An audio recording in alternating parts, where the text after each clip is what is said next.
Hello प्यारे बच्चों, कैसे हैं आप सब। उम्मीद करता हूँ आप सब अच्छे होंगे, मस्त होंगे, बेहतर होंगे। क्लास 12 केमिस्ट्री एनसीईआरटी में चैप्टर 5 चल रहा है, जिसमें आज का हमारा टॉपिक है अधिशोषण के अनुप्रयोग या उपयोग। क्वेश्चन कैसे पूछा जाएगा वो भी हम चर्चा करेंगे। ऐसा कभी नहीं पूछा जाता कि आ जाएगा अधिशोषण के अनुप्रयोग लिखिए। जैसे क्वेश्चन आ जाएगा अधिशोषण के आधार पर विरंजक गुण को समझाइए, अधिशोषण के आधार पर विरंजक गुण को समझाइए।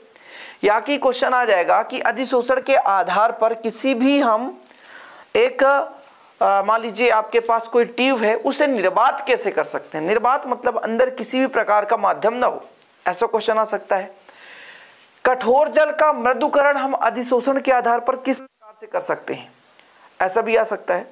तो ये जो छोटे छोटे क्वेश्चन हैं उनमें ये दिया रहेगा कि जैसे गैस मास्क में अधिशोषण का किस प्रकार से उपयोग है, या कि कभी कभार ऐसा क्वेश्चन पूछा जा सकता है कि अधिशोषण के 3 उपयोग लिखिए। ठीक है, तो मैं पूरा यहां पर मैं जो 8 लिखा हूं प्यारे बच्चों, 8 अनुप्रयोग हैं, उनको हम एकदम डिटेल से समझेंगे। और इनको मैं कोशिश यही करूंगा कि मैं बोलता जाऊं, आप लोग लिखते चलें। मैं जो बोलूंगा उसे आप लोग लिख लेंगे। आज लिखाने का कोशिश नहीं करूंगा, क्योंकि पूरा थ्योरी है, महाभारत लिखना पड़ेगा। लेकिन मैं गारंटेड कहता हूं कि लास्ट तक आप देखोगे तो आपको रटना भी नहीं पड़ेगा, आपसे बनेगा मेरा वादा आपसे। चलिए शुरू करते हैं। तो सबसे पहले आपको अधिशोषण पता होना, अधिशोषण है क्या, क्योंकि हम पढ़ने जा रहे हैं क्या अधिशोषण। ये अधिशोषण है क्या, तो हमने आपको क्या बताया था कि ठोस हो या तो द्रव हो, इसके सतह पर या तो ठोस हो या तो द्रव हो, इसके सतह पर अन्य पदार्थों का जमा होना। चाहे हमारे पास ठोस हो या द्रव हो, अन्य पदार्थों का उनके सतह पर क्या हो जाना, जमा होना ही अधिशोषण कहलाता है। अर्थात किसी ठोस या द्रव के सतह पर अन्य पदार्थों को आकर्षित कर बनाए रखने की जो घटना है वो अधिशोषण कहलाती है। जैसे हमने आपको बताया था कि निकिल या प्लेटिनम का हमारे पास कोई धातु है, उसमें हाइड्रोजन गैस अधिशोषित हो गया, वो आपका अधिशोषण है। हमने बहुत ज्यादा एग्जाम्पल बताया था। आपके पास चौक है, चौक जानते हैं, जो ग्रीन बोर्ड या मान लीजिए ब्लैक बोर्ड में लिखा जाता है। इस जैसे हमारा ये व्हाइट बोर्ड है, इसके पीछे इसका ग्रीन बोर्ड है, दोनों लेयर, उसमें हम चाक का प्रयोग करते हैं। चाक समझ रहे ना। तो वो जो चाक होता है उसे आप कलर में डुबा दें। जब कलर में डुबाएंगे तो उसके चारों ओर रंग के कलर अधिशोषित हो जाएंगे, अंदर तक नहीं जाएगा। तो ये जो प्रक्रिया है अधिशोषण कहलाती है। मतलब किसी ठोस या द्रव के सतह पर अन्य पदार्थों को आकर्षित कर बनाए रखने की जो घटना है, परिघटना है, अधिशोषण कहलाती है। चीजें क्लियर है। अधिशोषण क्या है कि मतलब सतह पर, जैसे आप किसी कीचड़ पर छलांग लगा दो तो जो कीचड़ है आपके शरीर के केवल बाहर पर, अंदर तक नहीं जाएगा। अंदर तक चला जाए तो किडनी फेल हो जाएगा, हृदय काम करना बंद हो जाएगी। ये कब होगा, जब मुख से अंदर जाए। समझ रहे हैं। जैसे कोई व्यक्ति जब पानी में कूदता है, यदि कूदने से तुरंत मृत्यु नहीं होती तो वो पानी ज्यादा मात्रा में पी जाता है, जिसके कारण से फिर उसकी मृत्यु हो जाती है। समझ रहे। तो पानी भी आवश्यकता से ज्यादा नुकसानदायक होता है, एक चीज याद रखना। तो हम कीचड़ पे छलांग लगाएंगे तो हमारे सतह पर पदार्थ जम गया तो अधिशोषण है। देखिए इसका उपयोग, वही चीज तो हम पढ़ने वाले हैं भाई साहब।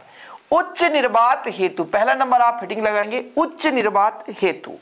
मतलब किसी भी पात्र को हम निर्वात बनाना चाहते हैं, मुख्य रूप से कांच का एक ट्यूब लिया जाता है।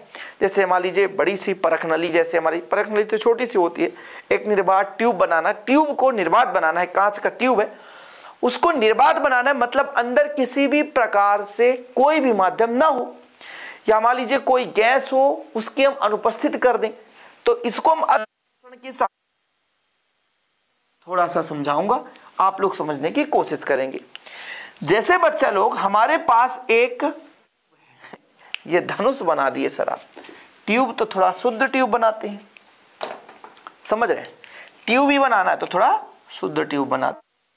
ये लो, ये हमारे पास एक ट्यूब है, इसमें निर्वात पंप भी जुड़ा है। ऐसा नहीं है कि निर्वात पंप नहीं जुड़ा है, निर्वात पंप जुड़ा है। इसकी सहायता से अंदर का हमने जितना भी माध्यम उसको हमने बाहर निकाल दिया, तो ये हमारा निर्वात तैयार हो गया।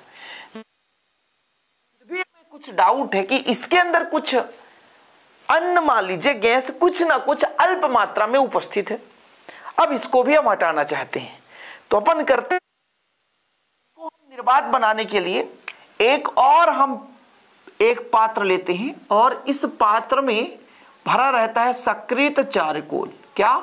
सक्रियत चारकोल। चारकोल मतलब क्रियाशील चारकोल। फिर इस पात्र के साथ जोड़ देते हैं। तो ये चारकोल करता क्या है, इसके अंदर जो अभी निर्वात पंप ने क्या किया, अंदर का जो माध्यम था, मान लीजिए कोई गैस है, carbon dioxide, nitrogen, oxygen, hydrogen, कच्चू गैस है, उस गैस को निर्वात पंप ने निकाल दिया, लेकिन कुछ मात्रा में भी, अल्प मात्रा में भी उसके अंदर वो गैस प्रेजेंस है। तो फिर ये जो सक्रियत चारकोल है इस गैस को अपने सतह पर अधिशोषित कर लेता है, और जब गैस को अधिशोषित कर लेता है तो जो हमारा ये पात्र था या जो हमारा ट्यूब था, इसके अंदर जो निर्वात है वो उच्च हो चुका है, मतलब इसके अंदर किसी भी प्रकार से कोई गैस उपस्थित नहीं है, किसी प्रकार से कोई माध्यम नहीं है। चारकोल जो भी नमी है, गैस है, उसको शोषित कर लेता है। कुछ समझ में आया? फिर से आप समझ लो। उच्च निर्वात हेतु जिस भी पात्र को हमको निर्वात बनाना है उसमें हम निर्वात पंप जोड़कर उसे निर्वात बना लेते हैं, लेकिन फिर भी उस पात्र में कुछ मात्रा में नमी या गैस उपस्थित रहता है, जिसे हटाने के लिए उस पात्र के साथ एक अन्य पात्र को जोड़ा जाता है। उस पात्र के साथ एक अन्य पात्र को जोड़ा जाता है जिस पात्र में सक्रियत चारकोल होता है, जिस पात्र में सक्रियत चारकोल होता है, जो कि पहले पात्र में जितना भी नमी है, गैस है, उसको शोषित कर लेता है, और इस प्रकार से उच्च निर्वात उत्पन्न हो जाता है। आप लोग लिखना चाहो तो बिल्कुल आप वीडियो को रोक लिया करो, मैं जो बोल रहा हूं उसे लिख लो। मैंने क्या कहा कि किसी पात्र को निर्वात बनाने हेतु पहले उसमें निर्वात पंप की सहायता से उसे निर्वात बनाते हैं, मतलब उसके अंदर जो भी गैस है, माध्यम में नमी है, उसे बाहर निकालते हैं, लेकिन फिर भी कुछ मात्रा में उसमें गैस और नमी उपस्थित रहता है, जिसे हम एक अन्य पात्र से जोड़ते हैं जिस पात्र में सक्रियत चारकोल होता है। ये जो सक्रियत चारकोल है इसके अंदर नमी या गैस को शोषित कर लेता है, जिससे अंदर जो हमारा है किसी प्रकार का माध्यम में नमी उपस्थित नहीं होता, जिससे हम पात्र को उच्च निर्वात बना सकते हैं।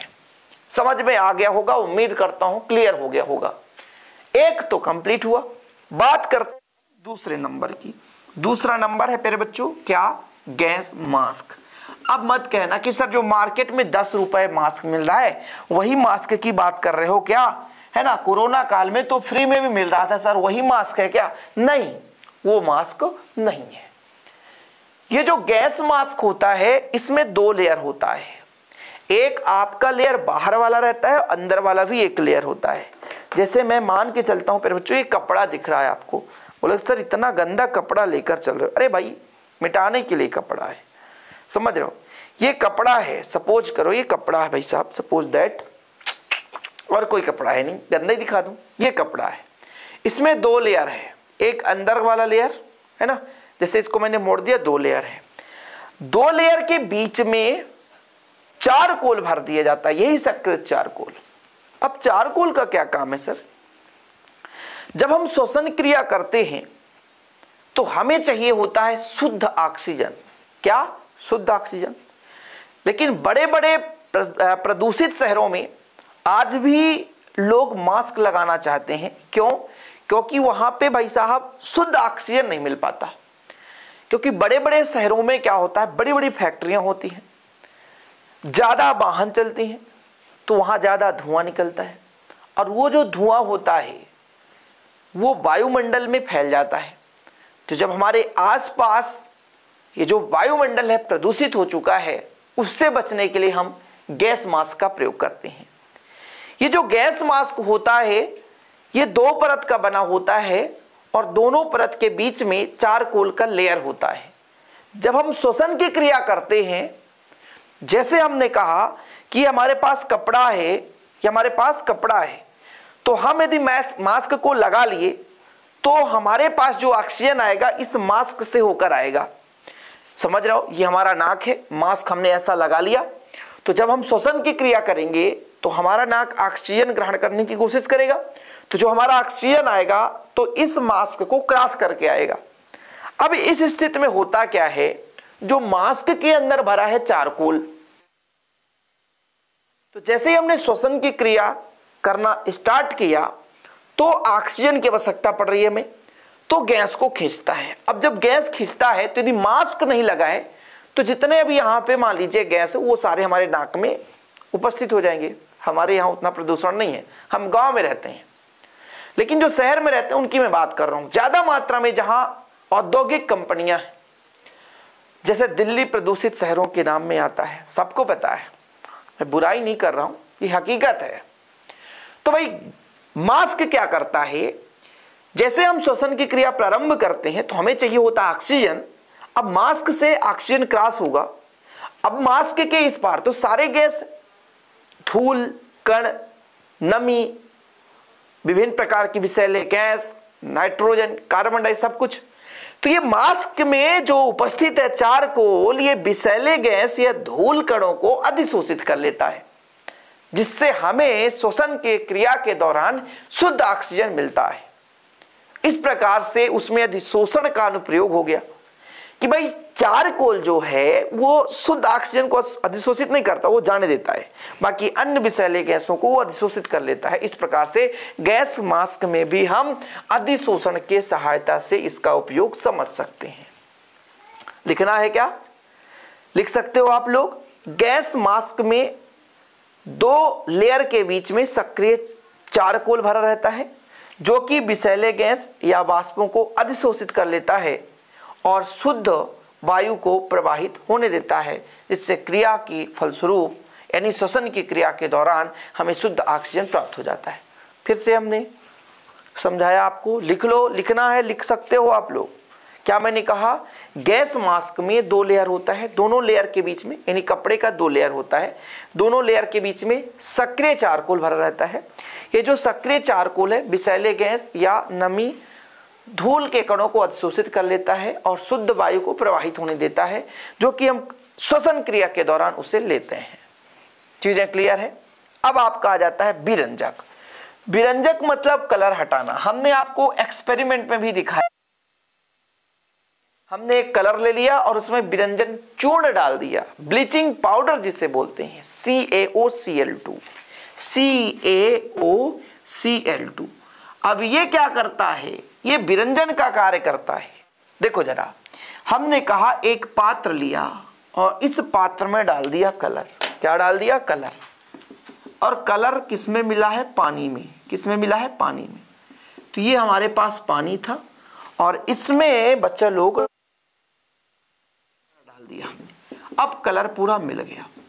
अब जैसे ही इसमें हम विरंजक चूर्ण जानते हैं डालेंगे, तो जब विरंजक चूर्ण डालते हैं तो इस विरंजक चूर्ण के पृष्ठ पर, चूंकि ये छोटे छोटे चूर्ण के रूप में है, जितना ज्यादा इसका पृष्ठ होगा उतना ही इसमें अधिशोषण होगी।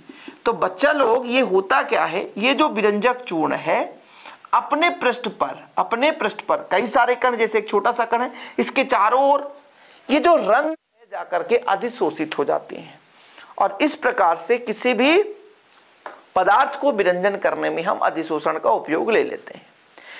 जैसे हम जब शक्कर का शुद्धिकरण पढ़ते हैं तो शक्कर में विभिन्न प्रकार की अशुद्धियां उपस्थित होती हैं, विभिन्न प्रकार के कलर होते हैं, उसको दूर करने के लिए हम वही चारकोल का प्रयोग करते हैं।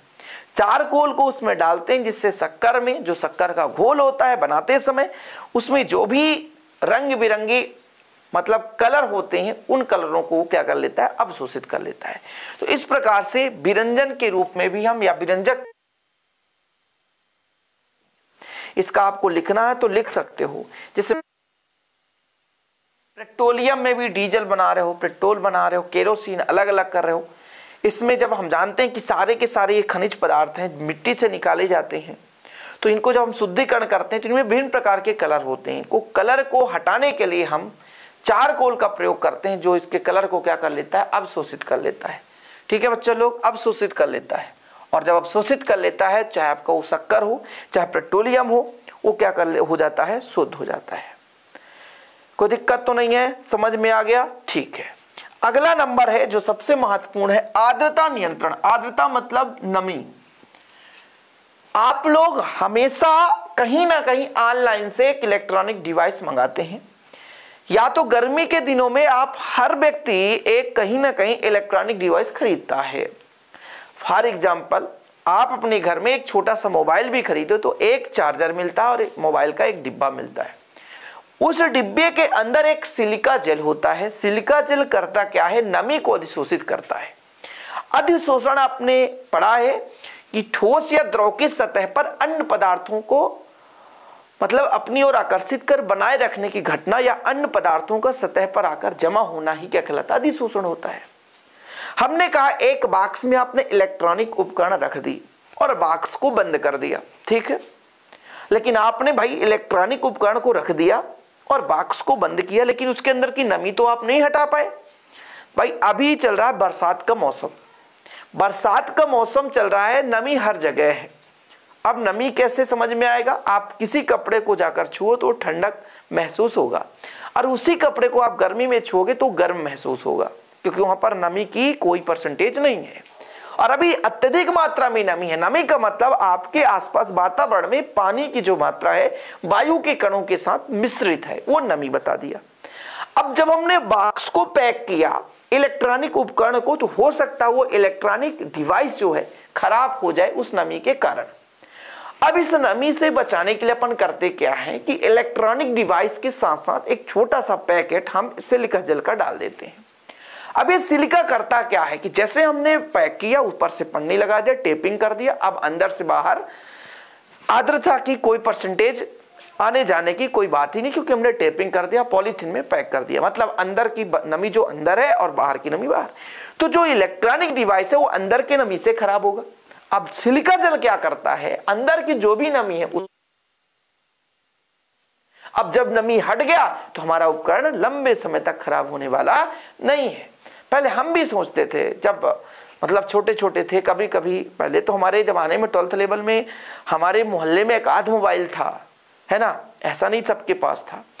12th के बाद हमारे पास भी एक मोबाइल आया, समझ लो। पहले तो मोबाइल का जमाना बहुत कम था, तो कुछ उपकरणों में देखते थे यार, 12th में भी हम पढ़ते थे तो हमको समझ में नहीं आया था ये जो, और हम थोड़ा सोचा करते, क्योंकि देखो हम जब 12th में थे तो उस समय का शिक्षा ऐसा था कि बेटा ये पढ़ लो, ये पढ़ लो, ये मोस्ट है, ये पढ़ लो, चलो ठीक है, ऐसे ही करते थे। उतना हम समझते भी नहीं थे। आज भी बच्चों को हम देखते हैं तो सर क्या पेपर में आए ये पढ़ाओ ना, ये सब क्या है दंडपन। तो बच्चे क्या करते हैं कि सर जो आएगा पेपर में उसे आप बताओ, मुद्दे की बात करो ना, दुनिया भर की क्या पढ़ा रहे हो। आज भी व्हाट्सएप मैसेज, सर ये आने वाला है क्या, आप मोस्ट क्वेश्चन दे दो, दिक्कत ही हो जाती है। तो हम भी नहीं समझ पाते थे इन टॉपिकों को। थोड़ा सा हम समझ ले, हाँ गैस मास्क में तो गैस रट लिए थे, गैस मास्क में है ना, विरंजक का काम, हाँ विरंजक का काम करता है, क्या है विरंजक, लेना देना नहीं है। आर्द्रता नियंत्रण, हाँ आर्द्रता, पर हम सिलिका जेल वास्तविक रूप से बहुत दिन बाद समझे, समझ रहे। 12th के बाद भी हम मतलब बीएससी कर रहे थे, उस टाइम पे भी हम ज्यादा उतना समझदार नहीं थे, लेकिन बाद में हम इसको देखे, जब बीएससी कर रहे थे वहां पर कोर्स आया और वास्तव में इसको थोड़ा सा अध्ययन किया, तब समझ में आया कि वास्तव में इसका काम क्या है ना। तो ये जो सिलिका जेल होता है हर उपकरण में मिलेगा, ये आपको बहुत ज्यादा उपयोगी होता है। मतलब जो भी आपके उपकरण के आसपास नमी होता है उसे अधिशोषित कर लेता है। इस प्रकार से हमारा उपकरण क्षति होने से बच जाता है। समझ में आ गया? आर्द्रता नियंत्रण आपको अच्छे तरीके से समझ में आ गया होगा। अब ये जो उत्प्रेरण है, उत्प्रेरण जो क्रिया की दर को बढ़ा या घटा सकता है। अब देखो, जैसे आप किसी भी पदार्थ को उत्प्रेरण के लिए ले रहे हो तो वो उसके क्रिया की दर को बढ़ाता या घटाता है, किंतु स्वयं अपरिवर्तित रहता है। अब जैसे कोई व्यक्ति आपके घर में आया और वो आपको स्थान देता है कि ले लो भैया 5000 रुपए, आप इतना काम कर लो फिर लौटा देना। और यही उत्प्रेरक काम करता है कि भाई जो सहायता हम कर देते हैं, बाकी हम तुम्हारे बारात में जाएंगे नहीं, तुम्हारी शादी हो रही है, तुम्हारे पास पैसे की कमी है, मुझसे ले लो, बाद में दे देना, लेकिन तुम्हारे बारात में हम जाएंगे नहीं। तो ये जो उत्प्रेरक होता है चूर्ण के रूप में है तो वो पृष्ठीय क्षेत्रफल ज्यादा प्रोवाइड कराते हैं। और ये जो पृष्ठीय क्षेत्रफल ज्यादा है, कहने का मतलब जितने ये जो उत्प्रेरक है चूर्ण के रूप में है तो उनका क्षेत्रफल उतना अधिक होगा, और जितना क्षेत्रफल अधिक हो जाता है तो उस पर अधिशोषण की क्रिया अधिक होती है, और अधिशोषण के फलस्वरूप जो क्रिया होती है, रासायनिक अपक्रिया की दर होती है, वो बढ़ जाती है। ठीक है, उत्प्रेरण का समझ में आ गया होगा कि उत्प्रेरण में जो पदार्थ हम उत्प्रेरक के रूप में ले रहे होते हैं तो वो जो पदार्थ हैं उत्प्रेरक के रूप में अधिशोषण के तौर पर रासायनिक अपक्रिया को संपन्न कराने में मदद कराती हैं। अब जैसे ही हमने उत्प्रेरक कुछ लिया तो वो हमारे पदार्थों को, जिस पदार्थ की रासायनिक अपक्रिया हम करा रहे होते हैं, उन पदार्थों को पृष्ठीय क्षेत्रफल प्रोवाइड कराते हैं, मतलब पृष्ठीय क्षेत्रफल प्रदान करते हैं। और जितना महीन चूर्ण होगा को आप कैसे समझोगे भाई, ईटा आपने ले लिया, ईटा में आप देखो तो कितने लेयर, 1 2 3 4 6 भाग हैं, उसको तोड़ दो 20 से तो 2 भाग और मिल जाते हैं, उसको और तोड़ दो तो और छोटे छोटे भाग मिल जाते हैं, और तोड़ दे जाओ तो क्षेत्रफल बढ़ता जाता है। इसी प्रकार तो कहते हैं कि पदार्थ जितना महीन है, पदार्थ जितना महीन है उसका क्षेत्रफल उतना अधिक होगा, अधिशोषण उतनी अधिक होगी, रासायनिक अपक्रिया की दर भी उतनी ही अधिक हो जाएगी। क्लियर? चलो फास्ट करते हैं सर, 8 आप तो 80 मिनट बढ़ा दोगे, ऐसा नहीं है। कठोर जल के मृदुकरण में ये कैसे होता है सर? कठोर जल में विभिन्न प्रकार, जैसे कैल्शियम हो गया, मैग्नीशियम हो गया, एल्यूमिनियम हो गया, ये सारे चीज उपस्थित रहते हैं कठोर जल में। अब जैसे हमारे पास जल हो गया, और जल में पहले बच्चों क्या क्या है, जैसे मैग्नीशियम हो गया, कैल्शियम हो गया, एल्यूमिनियम हो गया, ये हमारे पास जल है। इसमें यदि उपस्थित है Ca2 positive, Mg2 positive, aluminium 2 positive, इस प्रकार एटसेट्रा और कई प्रकार, ये बन जाता है कठोर जल। कठोर जल क्या बन जाता है? कठोर जल। अब ये जो कठोर जल है प्यारे बच्चों, इसको हम क्या करना चाहते हैं कि इस आयन क्या हो जाए, बाहर हो जाए। ठीक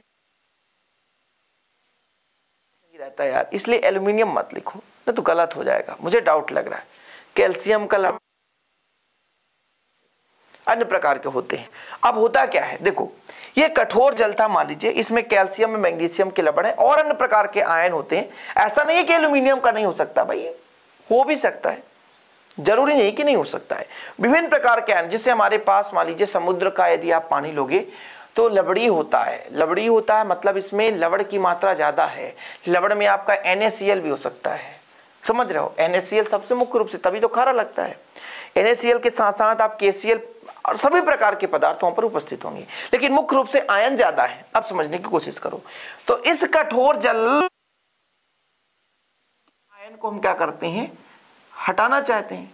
आयन यदि हट जाए, आयन यदि हट जाए तो प्यारे बच्चों ये हमारा मृदु कहला जाएगा। क्या कहलाएगा? मृदु जल कहला जाएगा।